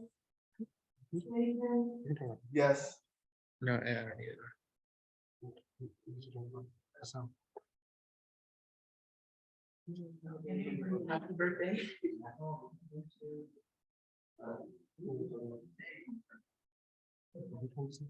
yeah, it's on.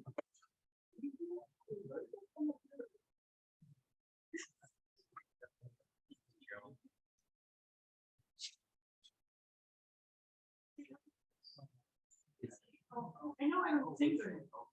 Because they might.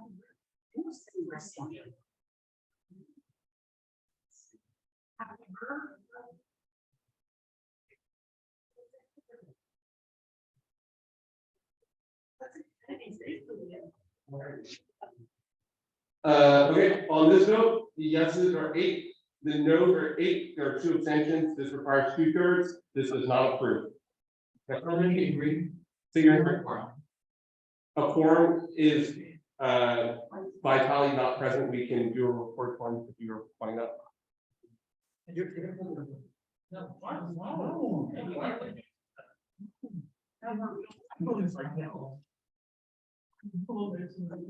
requesting a quorum? I'm not. Okay. Next slide. Next up is AB 14, amending the governing documents to add the GSC and MEC representative. A fast track is requested. AB 16 is not under fast track approval. The 2 authors will explain why they want fast track. Yeah, hi everyone, so this bill is also requesting a fast track for it, just because it's the last day to be able to vote on legislation for, this assembly, so. That's. Yeah, this was initiative that was initially brought up at the beginning of our term, so the popcorn point, we wanted to make sure that the outreach was very intentional, that we asked each of the stakeholders what they would want out of the position to make sure it actually is the intended purpose. And so we've done that outreach to all the agencies in the MEC and the GSC, and they're all supportive. So we're bringing that forward. Okay, we'll now enter Q&A on the fast track. Are there any questions for the fast track? Representative Brownlow? Now, in proposing this bill, Are you okay with the idea that there could be representatives for other centers? So for example, the Clemens Center or the Veritas Center. Now there's I don't know how many. Representative Brown, is your question pertaining to fast track? Oh, good. No, you're good. Are there any questions regarding the fast track? Seeing none, speaker. I wanted to ask, once again, just so like, there's no blindness on whether it's the last one, which must be that, you can't further move it. Yeah, I'm just gonna second kind of what Isabel said and build off that. We want to make sure it's super intentional, so we met with multiple administrators and students within the Gender and Sexuality Center, as well as the Multicultural Engagement Center, and they've all, from various people and supported it, and said they really like this idea. So that's kind of why we should make sure that institutional outreach was done. Okay, any other questions? Seeing none, will not entertain any motions. Representative Tristan, Agent Tristan, do I have a motion to fast track AB 14 by unanimous? there's a motion to approve the fast track by unanimous consent. This requires 2/3. Are there any seconds? Second. Are there any opposition? Being none, fast track is approved. The authors will begin introduction. Yeah, just building off what we already said, another part about this piece of legislation, so the UT LGBTQI plus data affairs report, UT Austin, which is the report that was released last year, also made a recommendation to have a position for the DFC and the MSC within the Student Government Assembly. So this also builds on that recommendation to actually ensure that this happens. And that was over 2,000 students filled out that survey with IRB approved research. And so I'm also an author of that report. So we're really just working to make sure that this happens and to give those centers a more institutionalized voice within student government, just to advocate for their centers and just be able to contribute to the assembly, which has already a bunch of diverse perspectives, and students add some more. Okay. Okay, speaker will reclaim the time. Are there any questions? Representative Brownlow? Representative UI, yeah, I was saying some stuff earlier. Would you mind answering that question? Yeah, I think that's a great question. This bill is only just talking about the GSC or MBC. I think that would have to be up to future assemblies to decide if they want like a comment center. I think it's one of the ones you said, or other, but this one is just specifically for them. So it's definitely up to a future assembly. But it could be a thing. May I ask a follow-up? How would you respond to the question that by giving these centers representation in the assembly, that you would actually be giving members of those centers double representation, because my understanding it would be already represented by their college representative? No, that's a really good question. That was one of the things we had thought about when we were drafting this. And kind of the representation question, we think it's less relevant only because we also have like international student representatives, transfer student representatives, who also could potentially give like some colleges like double representation. So that kind of already exists, like the representation already isn't exactly proportional. So this is really just making sure that there's even more voices adding to the conversation in government. Representative Bailey, did you have a question? No, Leland answered it, sorry. You said no. Do you want to raise it up? Representative Bailey, can you repeat it?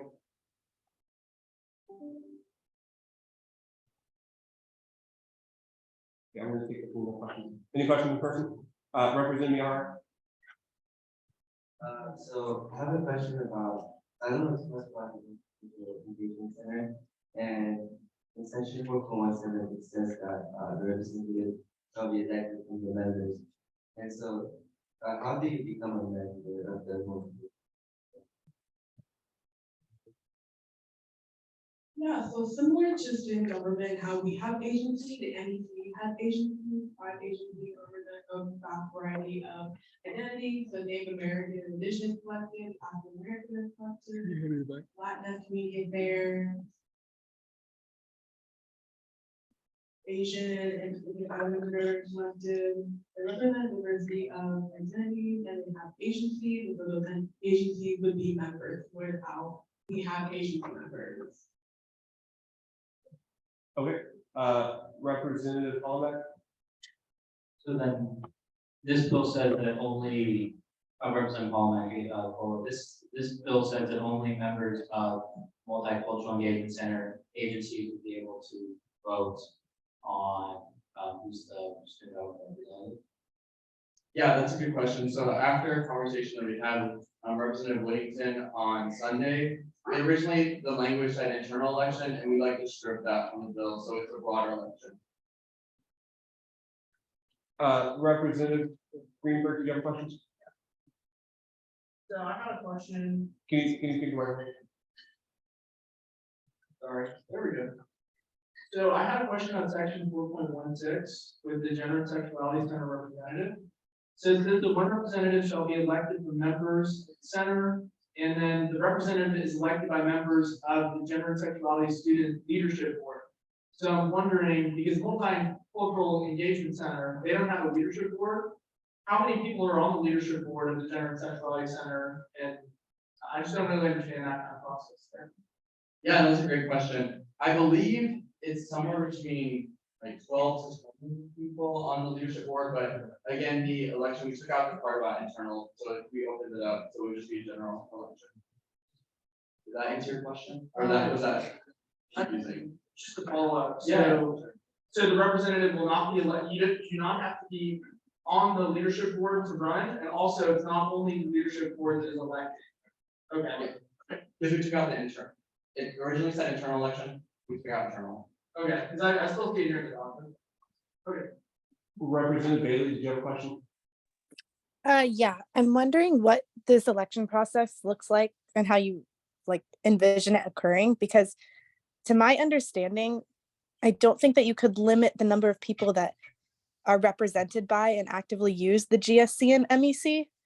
I mean, that applies to so many of us who maybe wouldn't qualify as members under that kind of description, but actively use those centers and should have a say in those representative positions. So how do you plan to structure that kind of an election? Representative Bailey, can you, sorry, we were having some audio issues. Can you say that whole question again and then that, please? Yes. Sorry. So pretty much I'm concerned because I don't see a way that you could limit the number or decide on who is a member of the GSC and who is not. Just because those centers are centers on campus that so many of us use, identify with, and are represented by. And I think everyone who identifies with, and is represented by those centers should have a vote. So how do you plan to structure that kind of an election? What was exactly the question, Kennedy? I'm sorry. I was gonna... Okay, to answer someone else's, I'll type it in the chat. Okay. Okay. Representative Basilis. Representative Bucios, UI. So section 4.6.b of Article 3 of our Constitution basically outlines the student ratio for all colleges. Do you currently know the number of students engaged in each center? I don't know if there's like a set number anywhere. I think tons of students engage with the resources and listeners daily. So I don't have like a set number I can give you right now, but I could see if they have that somewhere. I just know quite a few, like a lot of students use these. I personally used both of these centers, so I don't know if there's like a set number like each day, like how many people go into like the GSC or the MEC, but there's a sizable portion of the student body. Do you have a follow-up? Okay, then Ivan, Director. Information. The MEC probably has a collective of 50+ today, probably more than 60, probably just 65+ today. People with their trains that come in, they actually have to sign in. So you know, those numbers is talked about the MEC as well.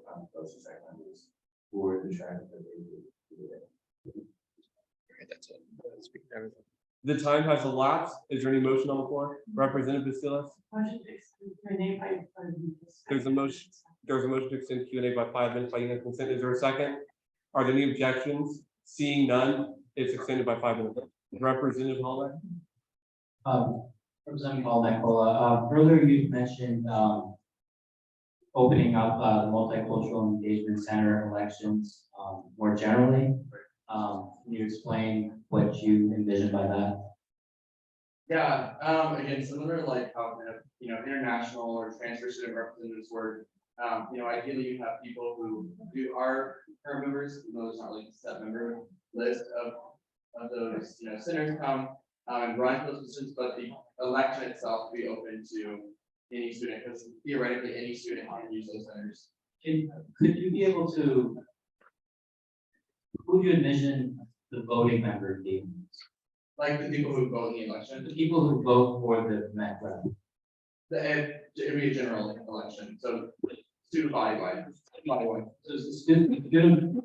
One question. I'm gonna move on. Any other question, Representative Dusula? Representative, what is you, Representative Dusula? do you think, by passing this amendment, that you're opening a can of worms? Or A can of worms, like, you're allowing for more things to happen after this amendment. Like more amendments to come before this body, to allow for more representatives. I mean, I think that's totally up to future assemblies if they want that. I mean, I can't predict the future, but I do think the GSA and the MEC are super crucial centers on campus, and representation for them would be good. I mean, it could be a future conversation. The other centers or resources, get represented, but that would of course be at that assembly at that time. Representative Dusula? To follow up to that, let's say I'm a fraternity or sorority member, and I want more representation than I already have. Should we also amend the Constitution to give, I guess, power to the INC, UBC, and all those councils here in the assembly? I think that's just up to what the assembly wants at that point. The current assembly, if that is a bill proposed at that point, that'll be up to the current sitting representatives to vote on that. Representative Rogers?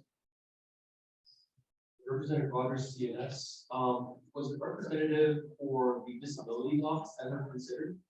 That is a great question, and yes, they were. The only reason, because we had actually considered adding that in this bill as well, but we didn't, unlike the outreach we got to do for the GSA and MEC, we didn't get to that for the Disability Cultural Center. We didn't want to put something in that was more rushed, and it didn't especially because the center is so new, but I think that would be, if future assembly would want that, I think that could be a great thing as well. And also the Disability Culture Engagement Center only be open like less than a year ago, and these centers have existed for decades. So I think that that's a Some of these conversation questions in the chat. when it's more established to have a membership, but at this point, it's only the director. We're trying to increase the engagement though. Okay, here's a question from Kennedy. Why do you believe having a representative for these centers is the right decision compared to an ex officio or a liaison type position? Yeah, that's a great question. So I think ex officio and liaison type positions don't have the same power that a full blown representative position has. The representatives have voting privileges, as well as you get to sit on the various committees within assembly, and that's a different level of power and would allow these representatives to kind of have that really institutionalized voice rather than an ex officio membership or just a general liaison. Any other questions? Representative Whittington? All right, so I know we all mentioned earlier that there will be electing a general election. Doesn't mean that after our talks on like Sunday, but according to the version of the bill I'm reading, it still does say that GSC will be elected by the GSC leadership board, which is really like 12 to 20 people. But once asked one, why a committee of 12, 20 people be able to appoint them that fully voted in the 5 years. And then two, regarding the OEC, but you also said it was like members one that's members of their various agencies. Would that be? I think maybe we should need to clean that up potentially, because when we, after our conversation on Sunday, I just wrote where it's an internal election. So if we potentially want to amend that to just verify that, I think we're supportive of that. Representative Doxak? Representative Benson transfer. Do you think that maybe having a lead for those centers would simply as representative of, I don't know if that would be as effective as then all the other representatives would get a chance to. I'm sorry, the Q&A period is last. Motion, Representative Bustos? motion to extend Q&A period by 5 minutes, right now. There's a motion to extend Q&A by 5 minutes. Is there a second? There's a second. Any objections? Seeing none, 5 minutes. I think a full, are you referring to like an assembly committee, like a standing committee? Yeah, I think, I don't know exactly how that would work. I don't know what it'd be called. I just think that a representative would be able to vote on, what legislation is coming out, offer that diverse perspective and voice. And I feel like, I don't know exactly what you're proposing for this per committee, but I think a representative position would be definitely good to have more institutionalized. Representative Bustillos. Representative Bustillos, why? So I know Representative Bailey from kind of an ex officio or liaison position. Obviously, our bylaws, constitution, and procedure don't allow for a delegate, but wouldn't it be best to have a delegate? A delegate would be able to sit on our committees, they just wouldn't have voting privilege. I think having voting privileges is like ideal, and they truly have like a say on any legislation that comes through. And I just want to like reiterate, like, I think when we talk to like gender and sexuality center, administrators and students, and also the multicultural engagement center, they really wanted this proposal, and it's also again this proposal for the recommendation of the state of affairs report. So I think having a full representative position is just stronger than having. Please, regular order. Having just like a delegate or like a liaison. So following up to that, I know you say representatives are obviously have a voting power. But to avoid any conflict, just given the fact that I was just told that multiple people come a day to the centers, and that there's no exact number of views and number of these centers, except for the people sitting on committees, wouldn't it be best that a delegate can be appointed by these centers? I know it doesn't give them voting privileges, but at least they have some form of representation by appointment of the people sitting on their committees or internally. I don't know if that makes sense. I think we have multiple people that can come in, they do have membership with their effective agencies, similar to how we have our agency and over that membership. So there is a set membership as well as it is open, similar to how like QGFA, for instance, they have that membership, but technically it's open to anybody and all to defendant. There's a motion. Go ahead.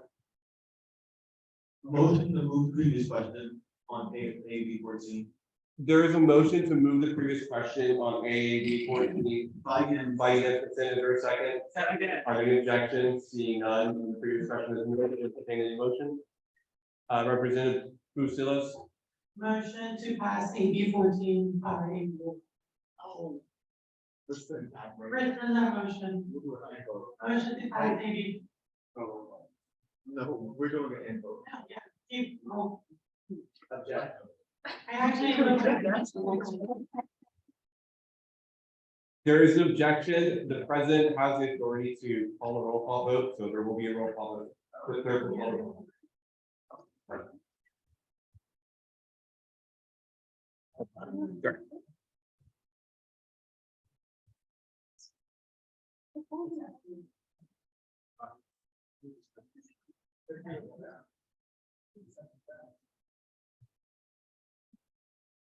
All right, we're gonna call the roll. Representative Bailey, how do you vote?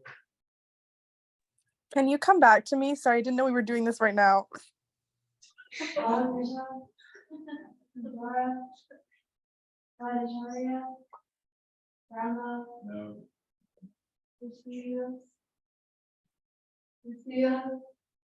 No. Hendrick. No. Feinstein.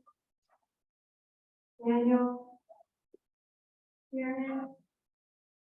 Wedge. Greenberg. Yeah. Greenwald. Hollinek. Yes. Hayes. Hernandez. Oshie. Goodale. Kumar. Luhan.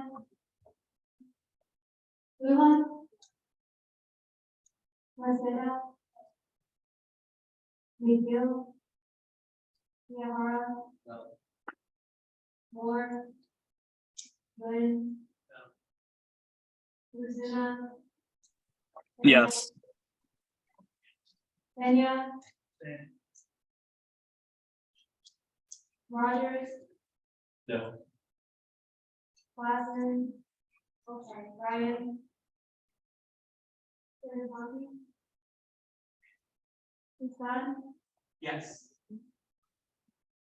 Thurston. Villanueva. Walsh. Weiss. Whittington.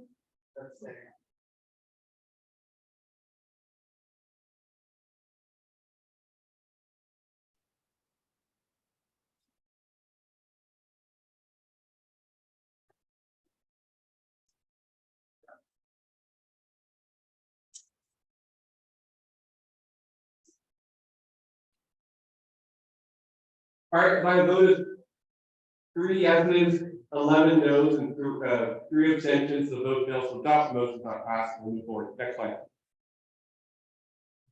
Next up is AB 15, amending the code and rules and procedures to establish a food insecurity action agency. This is fast track. It is not under the ground of AB 16, and so they'll have a minute to explain fast track whenever you're ready.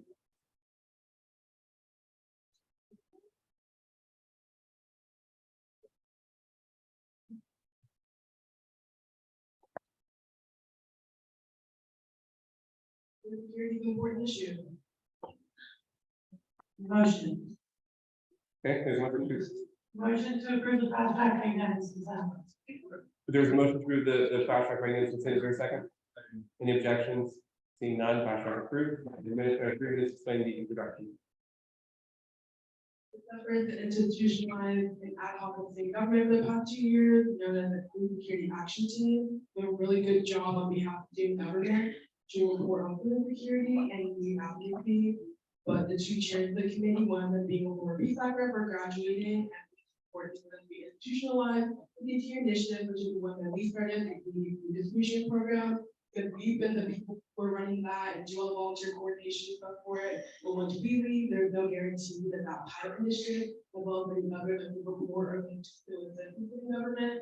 So this ensures that it is institutionalized, will continue, and the program can further move access on it. Okay, we'll now enter Q&A. Representative Pena. Big motion to move through this question. There is a motion to move the. There is a motion. There is a motion to move the previous question by unanimous consent. Is there a second? Are there any objections? Seeing none. Any previous questions? Representative Pena. I'll make the motion to approve AB 15 by unanimous consent. There is a motion to approve AB 15 by unanimous consent. Is there a second? Second. Are there any objections? Seeing none, the motion is approved. AB 15 is passed.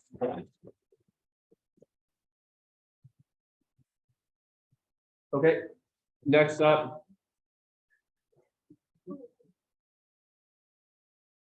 Next up is AR 31 in opposition to legislative acts to suppress student voters. This is being fast tracked pursuant to AB 16. Fast tracking this is waived, and so you may begin the introduction.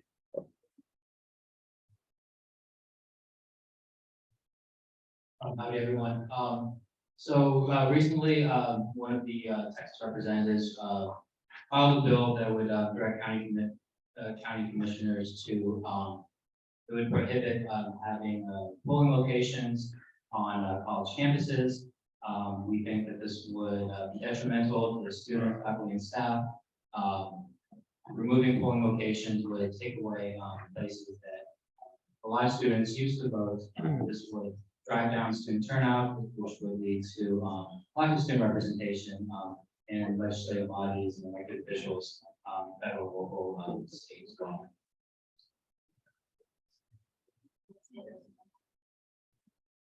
Just taking everything that Jay said, I know that for some people, and even a lot of people, having a polling place on campus is the only way, and pretty much the reason some students do vote.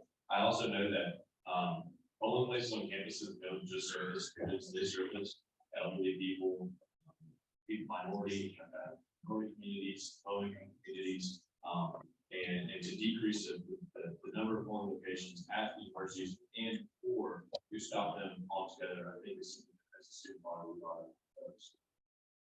Simple fact is that the last election that we had, the student body, the FAQ, which is the student polling location, had some of the highest numbers anywhere in the city, during the runoff, had the highest numbers in all of District 9. They're the reason that we have such an incredible number of city council. We vote in incredible numbers. This is a blatant attempt to prevent us from voting, because now that the state legislature knows that students are willing to vote in mass numbers, they don't want to stay there anymore because you don't always vote in their favor. So pretty clear cut.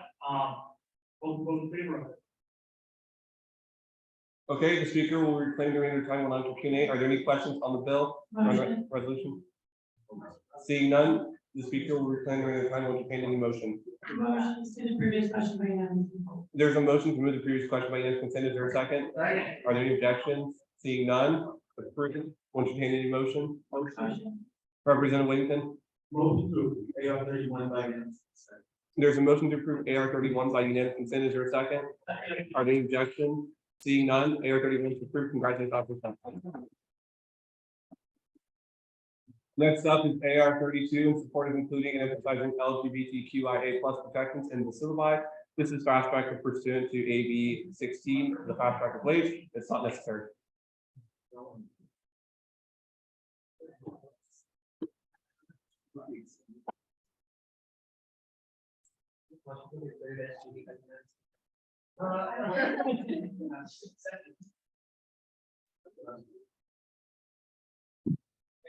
So I hate mics, but I'll go ahead and use it so y'all can hear me well. My name is Isabella Garcia. I am a member of LEC Student Affairs Committee. I use they and pronouns, and then I'm Joel, using her pronouns. I'm a member of the policy committee, so it's the main LAC. And also I was just a member at GSE. so first off, I'd like trying to keep this short. I'll go ahead and thank first for being so like here involved in SG, because SG is something else.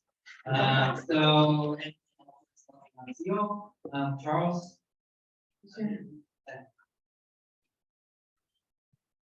So first bear with me for some here versus pledge that we've been writing. So the inspiration came about for SR 2203, which was, and just give the title, resolution to require faculty within the College of Natural Sciences to complete that as an action program. So COLA can't do that. So what we essentially did is we went ahead and tried to create our own bill, which is what we can do this. I won't say tell me this, every read. Essentially, we began with the outreach of GSD, which is the Allied Action Facilitator, the authors of the previous pledge that inspired the GSD affiliate organization, and for Title IX, I'll wait till we go through Title IX with us. Let it be known that Title IX did not respond to our communication tests. So, and then legislation, it pretty much compromises to the Allies of Action Part 1 and Part 2, and also other queer resources. Those resources strive to be accessible through other trainings, through UT Learning. We also included pronouns and name preference in the appendix. And also we include the campus support that GSC has on their website. The documents that we use for this legislation are Title IX, the non-discrimination policy, specifically HOP 3-303. This is part of the University Clause 7.8, and then the LGBTQ State of Affairs at UT, and the DCE belong year legislation for the year 2022 to 2025, section 3.5. And there is a Spanish version of this bill that we hope to send to all the way in appendix B that you can read.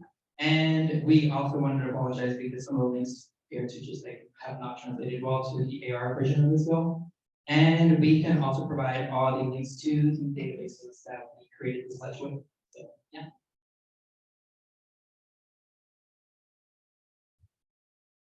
Okay, we'll now to Q&A. Are there any questions, Representative? Oh, any questions? No questions? Okay, now we're entertaining motion, Representative. There's a motion to move the previous question by unanimous consent. Is there a second? Second. Objections to none. Representative Tucson.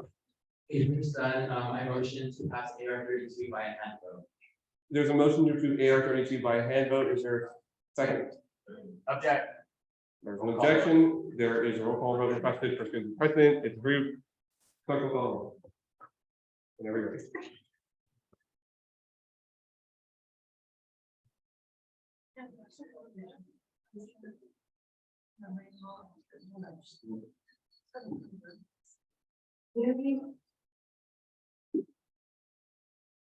Clerk will call the roll.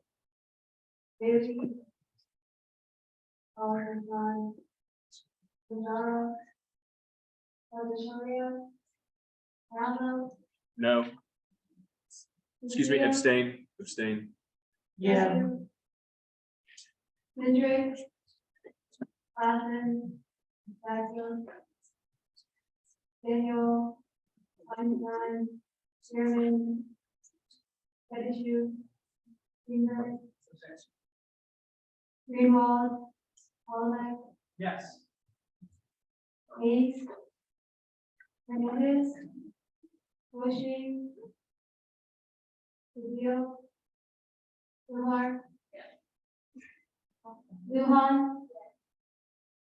Maceda. Ezekiel.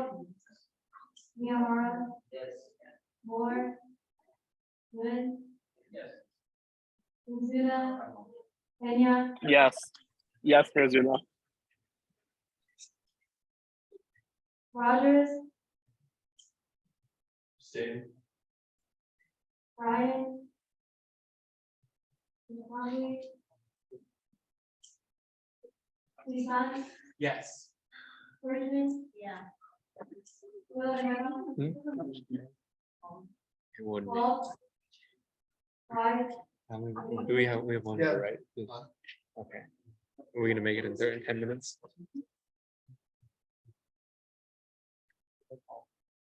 Such a bad headache.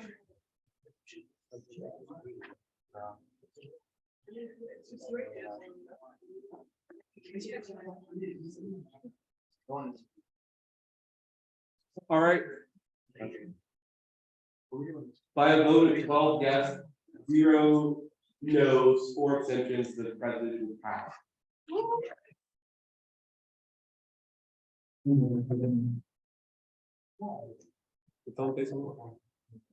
Okay, next up is AR 33 in support of increasing the number of student entry points at home football games, or at home football and basketball games. This is fast track pursuant to AB 16. This is not needed at this stage, and this is our final bill for tonight. Good evening, everybody. We asked that this be fast track because there's a spring football game scheduled for this semester. And also, I can speak on substantive stuff. Well, fast track for your information.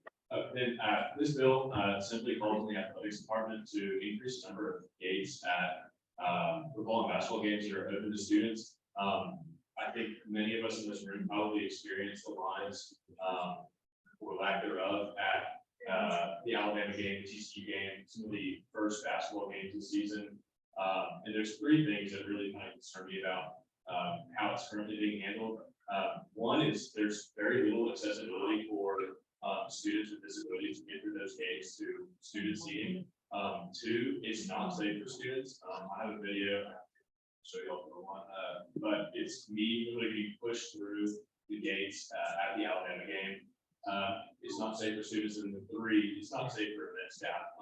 The event staff at a number of these games couldn't handle the sheer number of students trying to get through such a small entry point. And so at multiple games, there wasn't, ID scanned, wristbands handed out. And so not only can they not handle it physically, and there's a possibility of physical harm to event staff, and also it's harder for them to get a number, an accurate number of how many students are actually in the student section. So we run into problems of either under filling or overfilling the student section, and having 4 people in session areas and up into the top hole. So yeah, this bill just calls on the athletics department to hopefully increase it.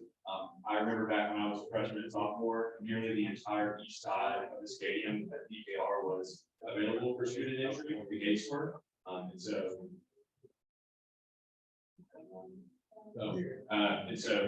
we'd like to see that put back to how it was. I mean, just to reiterate, if you've been in any football games this year, especially the Alabama TCU, like, there's some points in that line where someone can honestly die. And I'm not even joking, it could turn into like a trample. So someone could get stuck in there, it's really a disaster, so hopefully you can help the athletics, we can get more information too, and just go ahead and get this fixed, I think it'll be a really good thing. All right, the speaker will reclaim the remainder of time. We'll launch your Q&A. Are there any questions? Representative Miyahara? Yeah, so as a fundraiser, I've experienced this and it's really tough. But could you elaborate about the freshman, sophomore year, before gates were open, and you know why the rest is. Yeah, so I should correct my previous statement. It wasn't my freshman year, if I remember correctly. Sophomore year was the COVID year, so instances was kind of done differently. But my freshman year, nearly the entire east side of the stadium was open for student entry. Now, the student section was a different spot, and I believe that it's still the same size, it's a different spot. But the number of gates actually blocking the stadium was increased. There was a separate one for the Longhorn Foundation. And I think there were 2 of them for big ticket holders. Whereas now it's all of the students are crammed into the northeast corner, which is not only a smaller area, but it's also at the intersection of 2 streets. And so traffic that's trying to walk north-south and east-west is having to fight through students. And there's a lot of them, thankfully, that want to go to the game. So they're having to fight through. So it's not only not safe for students and event staff, it's actually not safe for other ticket holders that aren't in the student section. Okay, any other questions? Seeing none, speaker will reclaim the remainder of time. We'll ask any motion representative Lucilla. There's a motion to move the previous discussion by unanimous consent. Is there a second? Any objection? Seeing none. Representative Lucilla. Motion to pass AR 33 by unanimous consent. There's a motion to pass AR 33 by unanimous consent. Is there a second? Any objections? Seeing none. AR 33 will pass unanimously. I just want to say on that note, we have now passed all bills to the remainder of term. I just want to give a round of applause to everyone.